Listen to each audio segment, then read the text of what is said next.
This might be a little bit deep, but it's kind of like modern day religion. It's caring so much how we look that we forsake to even be effective.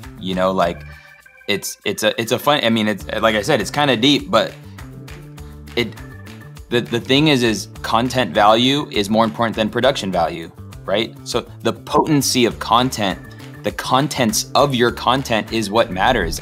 This is Season 3, Episode 26 of the Missional Marketing Podcast. Thanks for tuning into this episode. My name is Bart Blair, and I am the co-host of the show. I am one of the digital marketing and digital strategy coaches at Missional Marketing. And our goal, both with this podcast and with everything else that we do organizationally, is designed to help your church grow by leveraging digital marketing and effective communications. We want to simply help your church leverage the tools that are available to you and the resources that you have online to reach more people for Jesus. And if we can help you do that, then we feel like we are doing our job well. Thanks for tuning in to this episode. It is one that I've been really excited about having for quite some time. Our guest today is a content creator and pastor named Omar El-Takrori.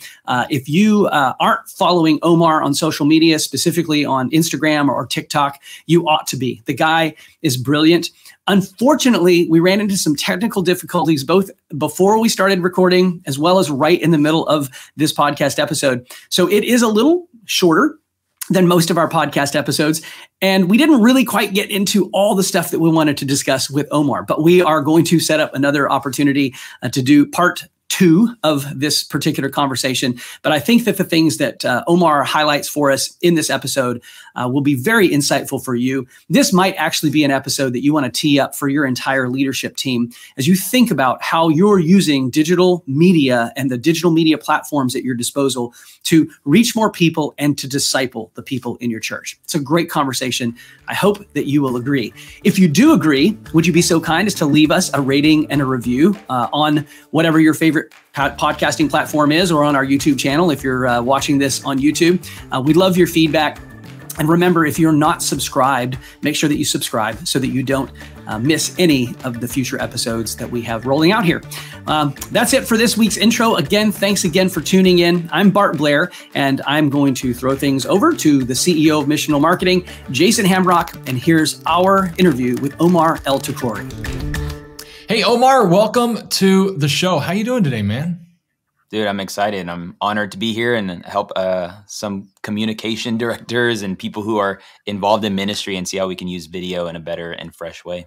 Ooh, I love it. Yes. All right, you just let it out of the bag right there. That's the title. That just became the title of the episode. There Using video in a fresh and better way.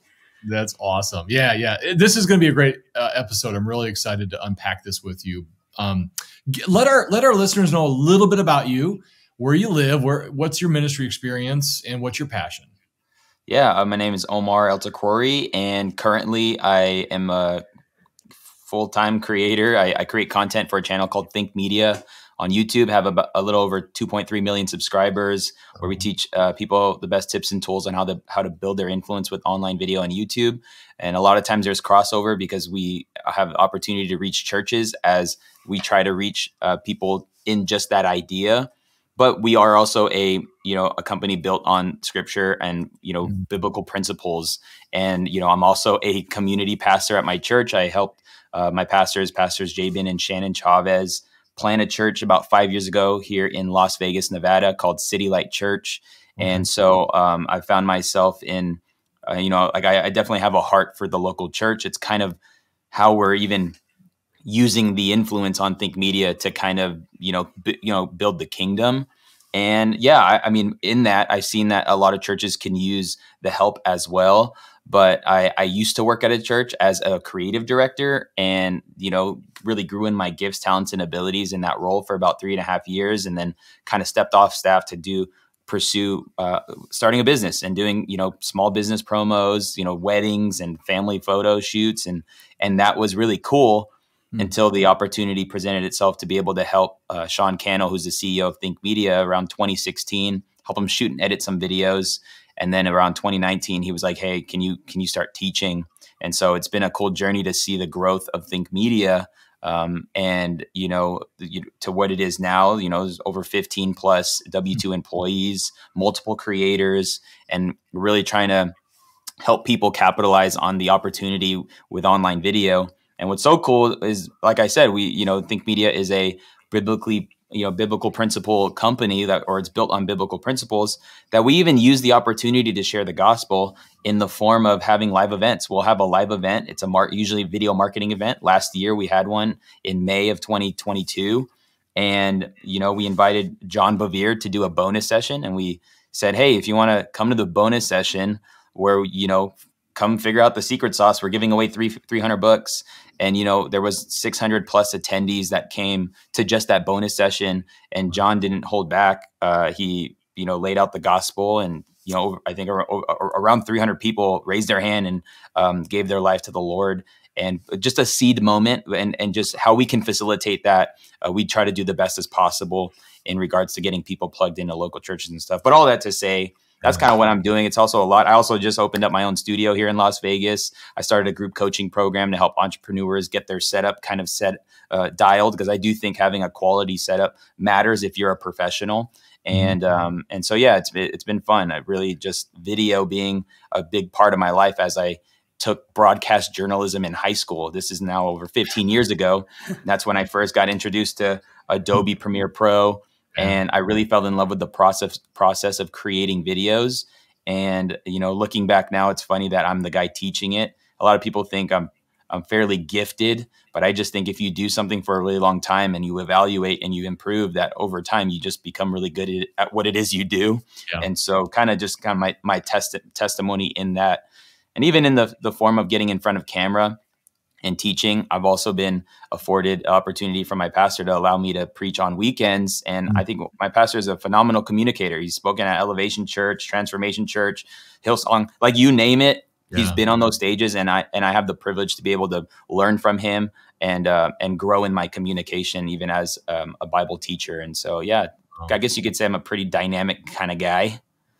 Well, that's awesome. Okay, so I have a lot of questions that I want to run by you, but off the top of my head, Bart and I talk to churches all the time about, things that we do for them. So advertise, like Easter's coming up, so we'll be advertising for Easter. Well, inevitably we get asked, hey, what's the best way to build our video for promotions, right?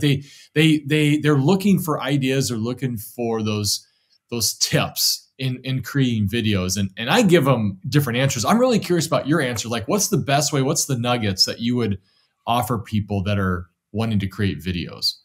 Yeah, I think when it comes to promoting, because like I love promoting. That's like part of it, not the whole point. But I do think the bigger picture is what matters, right? I think the question churches should be asking, rather than like, what should we make for our video promo? Because we put so much energy into one video, but we forsake the 2.5 months we have until Easter, or, and what are we doing between that time to actually get awareness? And I think that's where we're missing. And I say we as in like a general statement in regards to the church, because I don't think, not a lot of churches are just missing the opportunity with videos to just show up Monday through Friday. Yeah. Like you don't actually have to do a paid advertisement if you just show up consistently, and I think, what's funny about marketing is a lot of the times when we market, we're trying to market to the individual that we don't, wholeheartedly want. And I know like Easter presents itself as an opportunity to meet a lot of people, yeah. but creasters are not necessarily, the church isn't built on creasters. So we're actually promoting and trying to get creasters in the door, and with the hope that net, it becomes like, yeah, we present the gospel in a fresh way, and then hopefully they become a member and then they jump on a team. That's a great, customer or, member journey, I guess you could say. Mm-hmm. But I really want to encourage churches to step into producing content that actually is helping your church. Because what's funny is when you start helping people, it becomes very shareable. And then the people are actually promoting. And when your church is responsible for discipling or educating people through video, then the awareness starts taking place, which really, that's honestly my passion. Like what's the goal with Instagram? Number one, what's the goal with TikTok? It's to just be aware. People know that we are around, and so that when they come to that place, they think of us. And as far as like what kind of videos can do that, I definitely think, taking the weekend sermon and cutting that up into a few clips a week and posting that online is a way to utilize something that's already happening. If churches could consider starting a video podcast. I know a lot of times even YouTube channels are just hosting sermons, but you could start an interview show with people in your church and talk about and just interview them on their stories. Single mothers, entrepreneurs, dads, like youth growing up in the church, and now they're, leading, or maybe they're on staff. And these conversations could be 15, 20, 30-minute long conversations where people are sharing their testimony. The Bible says we are overcomers by the blood of the Lamb and the word of our testimony. But we don't have to put all this energy into one cinematic testimonial video. We can actually just record conversations. And from those conversations, we can cut up reels. This is what I call the mothership strategy. Like, sit down once, create some content, and then you can spin off, upload that audio to the podcast, get 3 to 5 clips, upload that to YouTube Shorts, Instagram and stuff. And then you have this piece of content that could live on the channel. I think another untapped idea that churches can start implementing is creating courses for your church. And those courses could be hosted on YouTube. What are the biggest questions people are asking? They probably don't know where to start when it comes to prayer. They probably don't know where to start when it comes to reading the Bible. They probably don't know where to, they don't know how to study scripture. Like, can you do a Book of Ephesians series where we show up every Wednesday, we're dropping a video, and then it turns into a playlist. And now you have this asset for your church. And I think this is what it's going to do. It's going to create awareness. And what's funny is, like, you guys are big on like running ads for churches and stuff. City Light will experience we're celebrating 5 years in February 19th will be 5 years.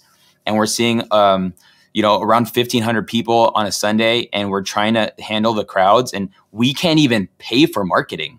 Like, we have the problem of, we don't know where people would even go. Yeah. But it's because we're utilizing what's already happening to promote what is going on. Yeah. And when I say that word promote, I'm not saying everything we post is get here, come here, don't miss this time, this place. No, it's actual helpful content that is actually helping people in their walk Monday through Saturday. And I think that's kind of like the new way of thinking when it comes to, leading a church's media department. I used to be a creative director at a church, and it's a new way of thinking because I was solely in charge of promoting ministries, making fun, ads to play on the weekends.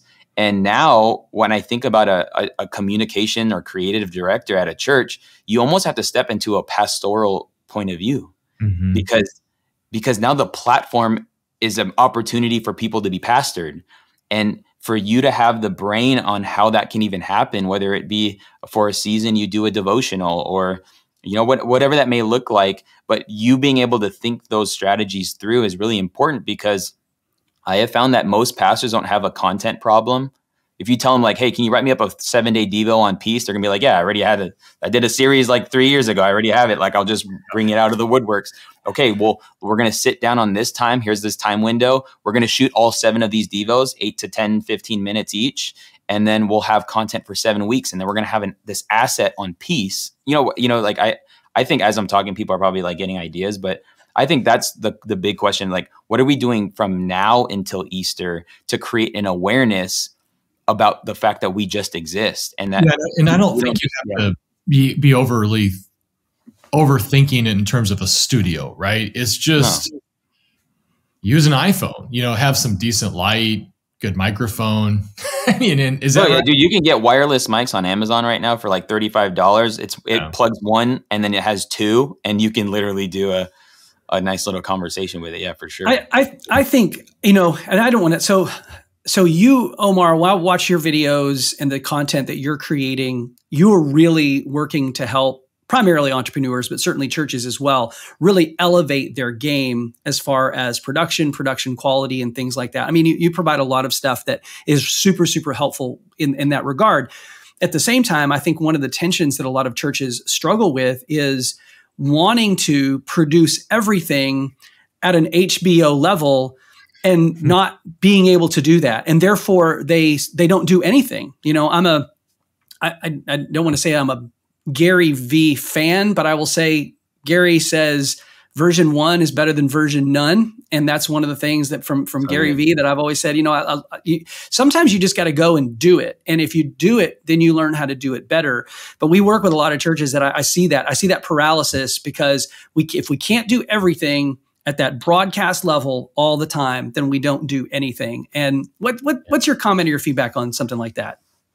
I think it's, you know, this might be a little bit deep, but it's kind of like modern day religion.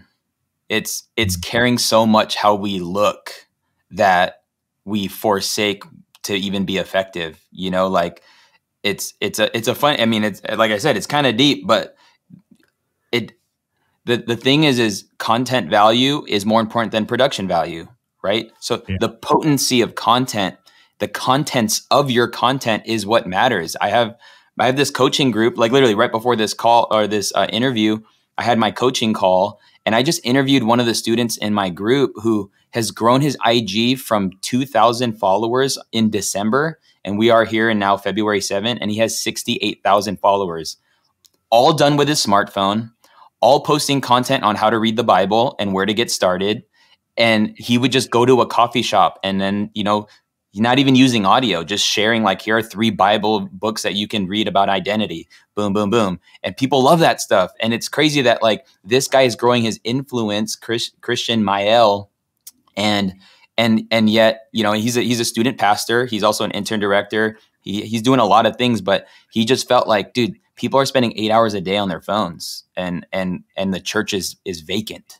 You know, it's funny because it also is a bigger picture of what a lot of times the emphasis church has, in that we put all our eggs in the Sunday basket, and then the church is nowhere to be found Monday through Saturday. And I even see that on a social media standpoint. I think church is doing an incredible job on Sundays. You're posting, you're showing pictures, but everybody's at church anyway. Like the people that are, you know, that you're promoting to are going to church. So like restructure the strategy so that you show up, you know, during the week, and that you can get started with the smartphone. Like, dude, you know, we don't have it all figured out. I don't, like, you know, City Light doesn't do it perfect, but I am pulling out my phone on Sundays, and I'm recording volunteers wave at the camera who are, you know, greeters. Then I'm going to the kids' room, and I'm just getting all on my phone so that our social person has something to pull from. Because we take photos, but like, dude, this looks really good. Smartphone, if you use the rear facing camera, set it to 4K, it's amazing. And then you can just literally find a template on Instagram,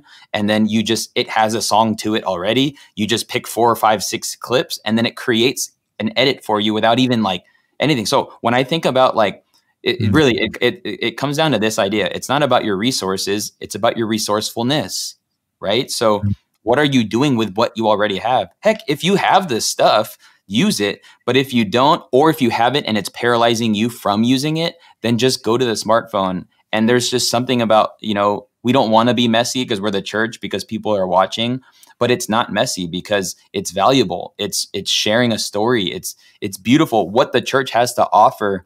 When you get inside of these doors and when you join this community, it's going to help your life. If that is the fruit and the product or the thing that you are offering at your church, then why are we prohibiting people from we're robbing them? You know, I was like, a lot of people that don't really like, that know they need to be, you know we need to post more. We need to be more consistent, but you don't realize that there is a people waiting for you to show up.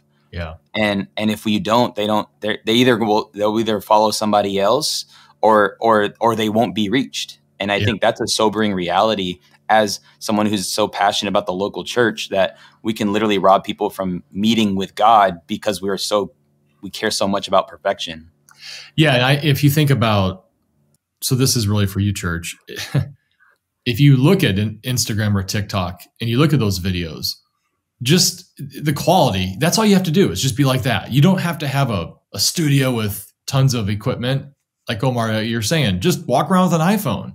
And that is good because that's what people are used to seeing anyway.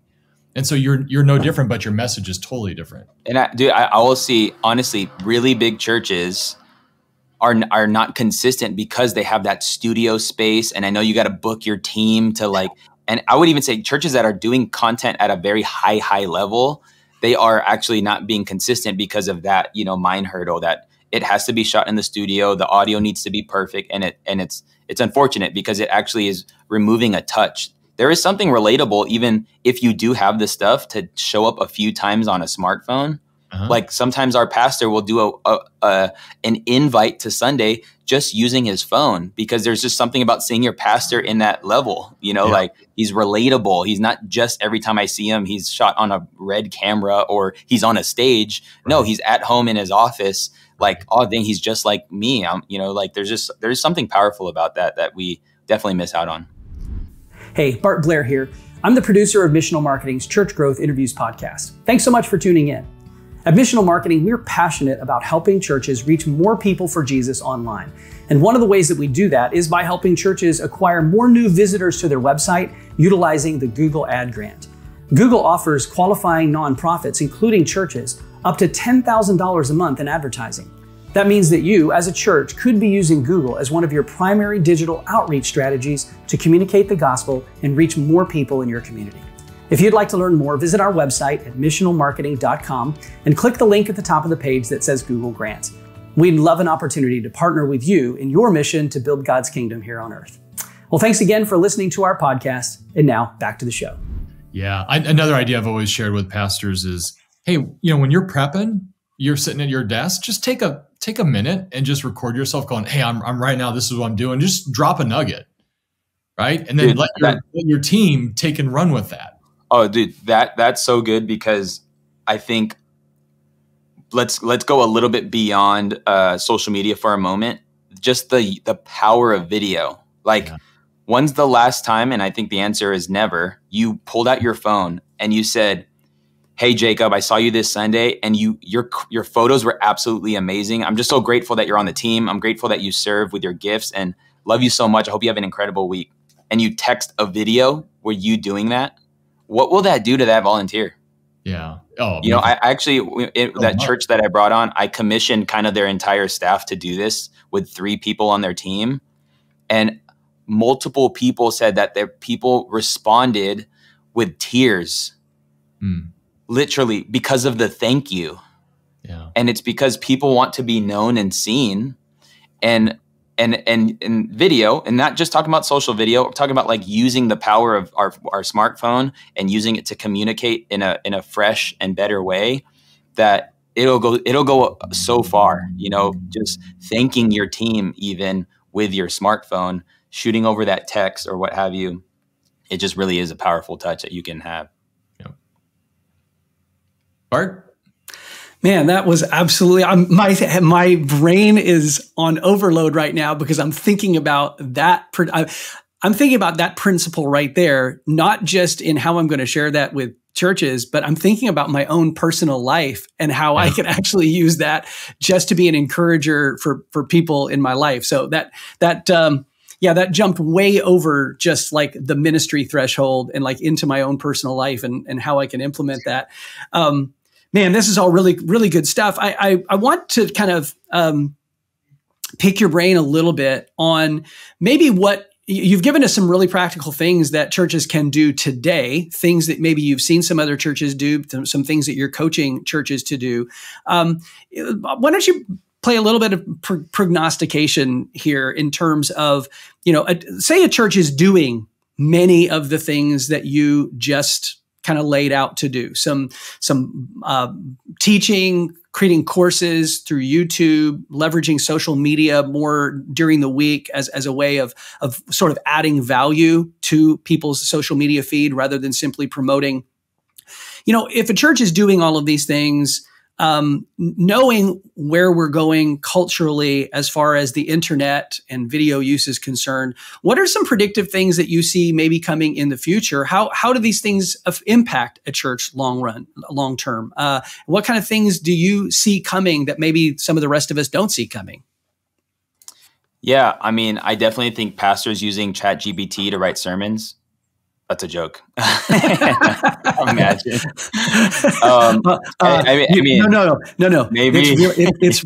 I'm sure it's already happening, dude. Yeah, write me a sermon on joy and peace, 3-point sermon. No, I think some things that I think the future is this is like content has created a new occupation, where now we actually have influencers attending churches. And I don't be confused. I mean, when you think about influencer, it doesn't mean you have, Kim Kardashian attending your church. No, I mean, like, there are people who are building and they have real influence in an industry. Like, I show up to church as Pastor Omar, but I have 25,000 followers on my Instagram. And I think if there is a church, and because, like, let me start off by, addressing your question. If there's a church that's doing everything, this is kind of, maybe a couple of years from now, but I think there is something to say about, honestly leaning into people that have adopted this new reality and that are coming to your church that have a big influence. And what is the church doing for people with influence, I think, is a big question, because those people need like, I think, direct access to somebody on a team. I think those people need to be discipled, because they are representing the church in many ways. And they're also, more than representing the church, they're representing God.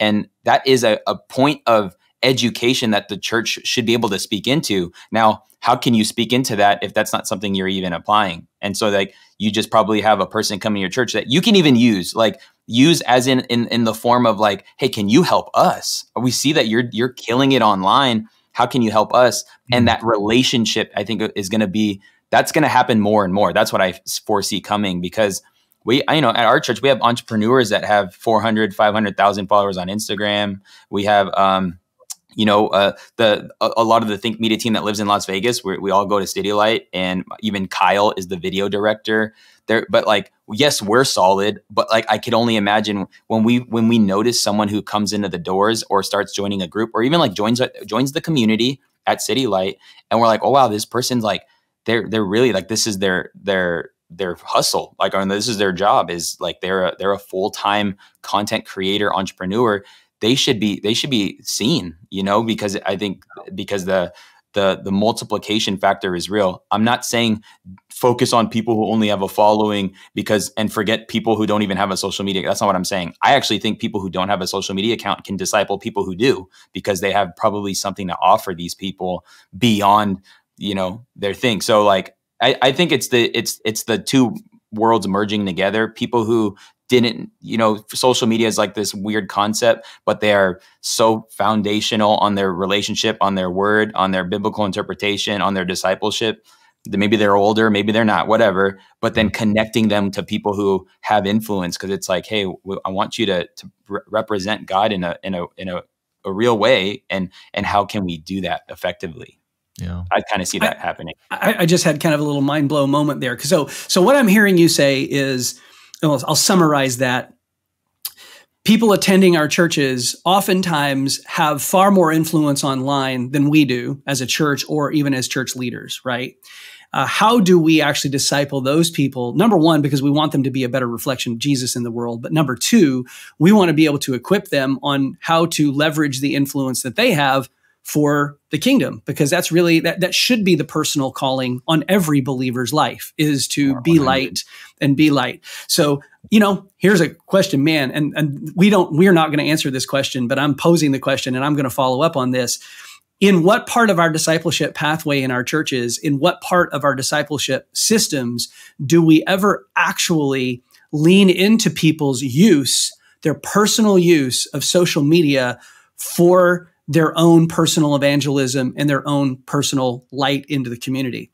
I've never seen a church do it. I've heard more pastors lecture people about the stuff that they're doing on social media and the way that they're using it. But are we, or how can we actually lean into it? And, when COVID hit, Jason and I were on the front lines of this. Every church is no longer in person and everybody's going to do church online. And so churches are like, we're all going to be online and we're going to have online pastors are going to do all this stuff online. And most of them, it sank as quickly as it floated, right? It just didn't work the way that they thought it would. Yet we know that all the people in our church are online, but we're not doing anything to actually equip them and empower them to be bringers of the gospel, be bringers of light, be bringers of good news in the spaces that they're in already online. And I think that there's something there that I have to process a little bit and figure out what I'm going to do with that. Yeah, but that was just something that I thought of. I think the first thing that comes to mind is what you said is resource. Like, giving resource to these people. And,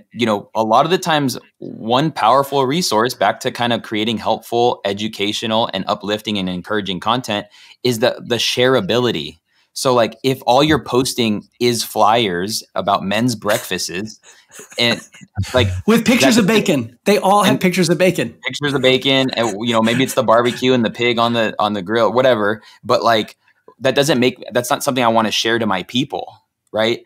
But if there's a provoking thought or a great question or a scripture that provides encouragement, that is more likely for me to share it. So like, I think the question is like, are we giving resources? Here's just a practical level on how I see this happening. And I think we're not doing this. We're doing it subconsciously. We're not really doing this because of it. But we give people access to our Smug Mug. Smug Mug is how we host those video files that are shot on the weekend, our photos. And so people celebrate one another because they have access to it. If you're on the team, you have, the login of that, and you could download photos and see your kid in kids ministry. And that's creating a form of resource, providing valuable content on your actual feeds and on your YouTube channel. That creates a resource that people want to share. And then it's like, if you really want to go there, actually create resources. Like, here are a few things that you could post from the weekend or post for the weekend. Just pick which one that resonates with you. Yeah. And in that case, it could be something that is promo focused. If it's a special graphic or something that you can add a personal touch to. Like, I love how churches will be like, tag 3 people that you want to come to church, and you'll use a graphic the church created and then tag away based on who you want to invite. But I think the word is resource. Like, how are you resourcing people to be able to create shareable content, or even content that they can then share themselves? For generations, we've figured out how to resource missionaries that we send into other parts of the world, or missionaries that we send out to plant new churches, but we haven't yet figured out how to equip and resource the digital missionaries that are actually a part of our church every single week. And I think that there's some intentionality that we can lean into to do better at that. 100. Yeah, it is. Absolutely. Well, Mar, thank you. We got to probably land this plane. We could keep going on and on and on. But what is there one thing that you wish we would have asked you that we didn't? That's a really good question. I think it's, we kind of covered a lot. I think it might be just, maybe we can hit a part 2 and kind of go deeper on resourcing your church. And because it was kind of like something that came up off the conversation. Yeah. But no, I think it's just, this is kind of like a weird thing to like leave this conversation with. But if you're a communications director and you're not investing into your skill sets and your abilities, and by invest, I mean like you either fork over your money or you ask the church to pay for some sort of program, mentorship, course, like, because the reality is like everyone in churches are just trying to figure it out. And then you hope to meet somebody that knows something you don't, that then, gives you a very biased point of view on how to do something based off of their experiences, rather than like trusting an expert who knows exactly what they're talking about and how they can help your situation. I think there's a million ways you can go around that, but you determine that for yourself. But I think that is something that as you lead your ministry, can you invest in yourself and your skill sets to grow so that you can come up with these fresh ideas, so that you can join communities that unlock these realities of how to reach your church in a fresh and new way.